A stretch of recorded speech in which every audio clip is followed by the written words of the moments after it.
Very good morning, children. Today I am going to continue next video from chapter 9. In the previous video I have explained you about condensation and evaporation. What is condensation and what is evaporation? Evaporation यानी कि जब water जो है heat होकर water vapor बनता है, that is called evaporation, and when water vapor changes back into water is called sorry children. In the previous video I have told you that when water vapor condense it changes into cloud, है ना.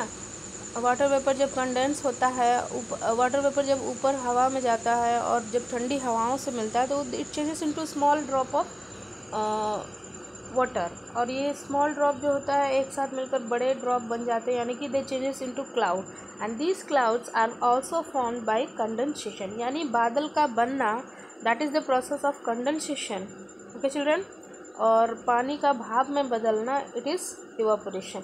The clouds are also formed by the condensation, and when the water contents of the clouds become heavy, यानी कि जब ये बादल पानी से काफ़ी भर जाते हैं, then it comes down in the form of rain. और ठीक जब ये बादल बहुत काफ़ी हैवी हो जाते हैं यानी पानी से भर जाते हैं, तो ये पानी के जो पानी है धरती पर बारिश के रूप में गिरती है. Then next, changing of weather. Next we talk about changing of weather. Weather change from day to day, hour to hour and month to month. यानी कि जो वेदर होता है बच्चों, वो डे टू डे चेंज होता है,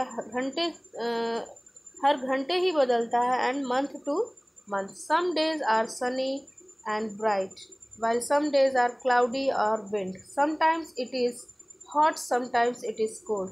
This change in weather is caused by the sun, wind, cloud and rain. यानी कि बच्चों जो वेदर में जो चेंजेस होते हैं, that is due to the sun, wind and rain.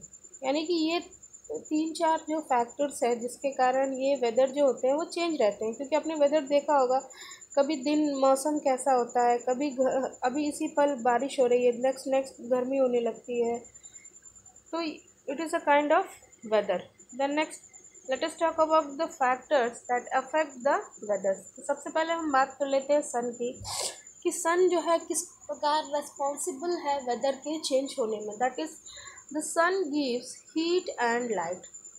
Students, we all know that sun gives heat and light, and heat and light from the sun make the day warm. यानी कि सूरज से मिलने वाली रोशनी और light जो है दिन को बिल्कुल गर्म कर देता है, and bright. The sun is very hot in the afternoon. It is overhead at noon and the rays fall straight on the earth. That is why the afternoon is the hottest part of the day. So children, जो सन होता है वो हमें heat और light देता है, और सन का जो पोजीशन है, अगर आफ्टरनून में हम देखा जाए तो सन की जो पोजीशन होती है वो बिल्कुल हमारे सिर के ऊपर होती है. दैट्स वाई आफ्टरनून में क्या होता है, क्योंकि सूरज की जो किरणें हैं वो बिल्कुल सीधी पड़ती हैं. दैट इज़ आफ्टरनून जो होता है पूरे दिन भर का हॉटेस्ट पार्ट होता है. यानी दिन के समय सूरज की रोशनी के कारण दिन जो होते हैं वो गर्म होते हैं, और ड्यू टू सनसेट रातें जो होती हैं वो थोड़ी सी कोल्ड हो जाती हैं. लेकिन सभी में सबसे हॉटेस्ट पार्ट होता है आफ्टरनून, बिकॉज जो सन की जो रेज है वो बिल्कुल सीधी पड़ती है. Then next, in the morning and the evening it is not very warm. यानी कि मॉर्निंग और इवनिंग में बहुत ज़्यादा वार्म नहीं होता है, because we get slanting rays of sun in the morning and evening, because the sun is on one side. कि मॉर्निंग और इवनिंग में क्या होता है, सन जो होता है वो एक दिशा में होता है, और लेकिन आफ्टरनून में क्या होता है वो बिल्कुल सीधे, उसकी जो रेज है वो बिल्कुल सीधी पड़ती है. इसीलिए जो आफ्टरनून में जो बहुत ही ज़्यादा वार्म होता है. यू कैन सी मॉर्निंग में हमारी शैडो कैसे बन रही है. ओके, क्योंकि सूरज जो है साइड में है, और इवनिंग में भी सूरज साइड में है, लेकिन नून में क्या होता है, सूरज जो होता है बिल्कुल ठीक हमारे सर पे होता है. आफ्टर सनसेट और हीट और light comes from the sun, therefore the night are cool days and very hot in summer but cooler in winter. यानी कि ठीक उसी प्रकार जब तक सूरज की रोशनी रहती है तब तक दिन वार्म रहता है, लेकिन जब रात में सूरज सेट हो जाती है हो जाता है तो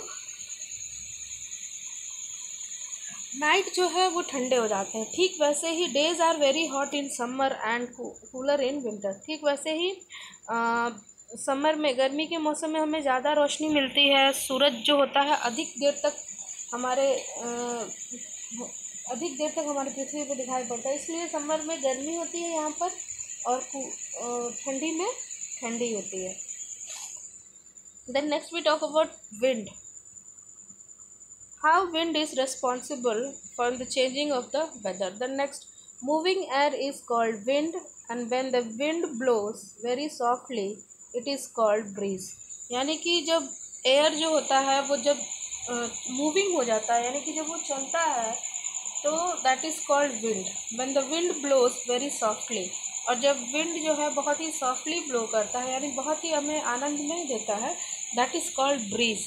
strong wind are called storm.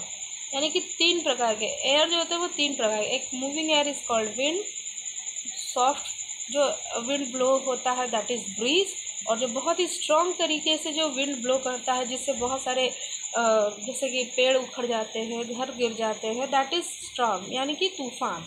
Very strong storm causes a lot of damage, यानी कि इससे बहुत सारे डैमेज भी हो सकते हैं।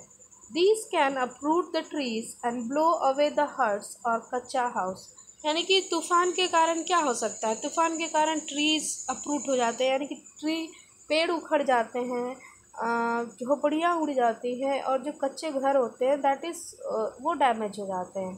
तो कहीं ना कहीं जो तूफ़ान है वो कहीं ना कहीं ये नुकसानदेह होता है। Wind also affect the weather during summer. Hot wind blows, यानी कि विंड जो होते हैं वेदर को अफेक्ट करते हैं, बिकॉज समर के गर्मी के महीने में आपने देखा होगा कि गर्म हवाएं चलती हैं। दीज आर कॉल्ड लू, जिसे हम लू कहते हैं। It makes the weather very uncomfortable and unpleasant.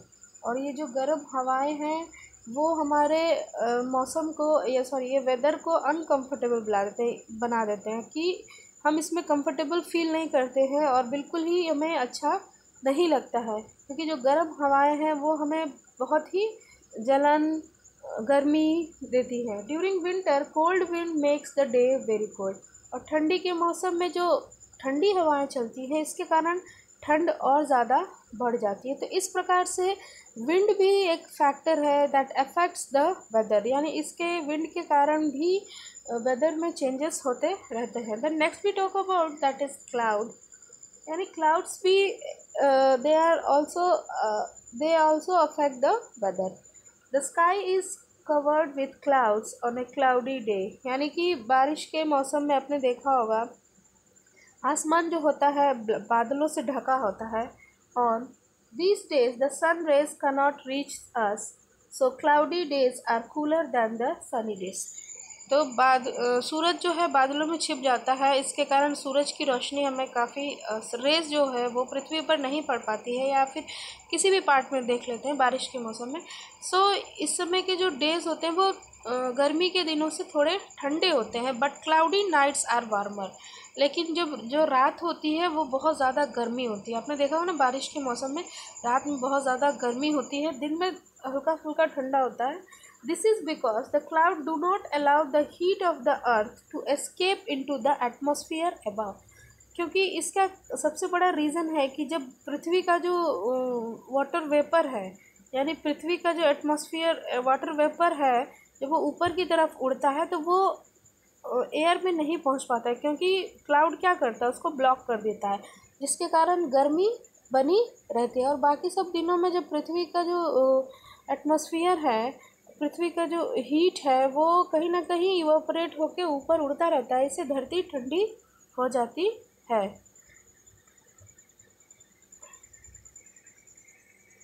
Next we talk about rain. Rain is another factor that affects the weather.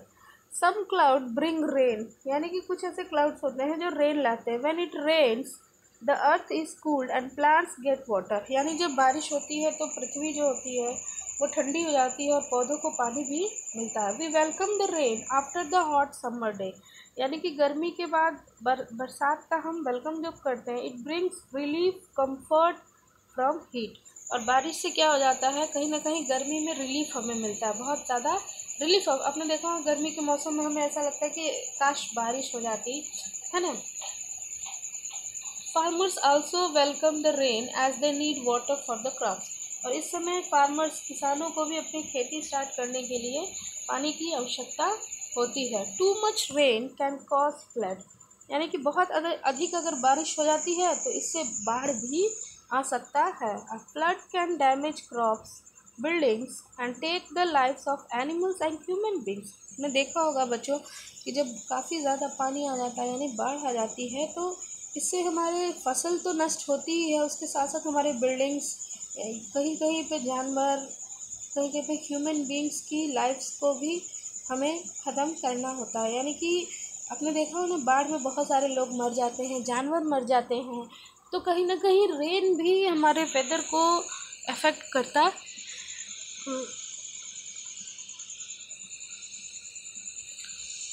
The next and the last topic that we are going to discuss, that is water cycle। बच्चों इससे previous classes में आपने already water cycle के बारे में पढ़ा है, और इसे हम कैसे डिफाइन करते थे कि the water that comes from land to sea and sea to land is called water cycle.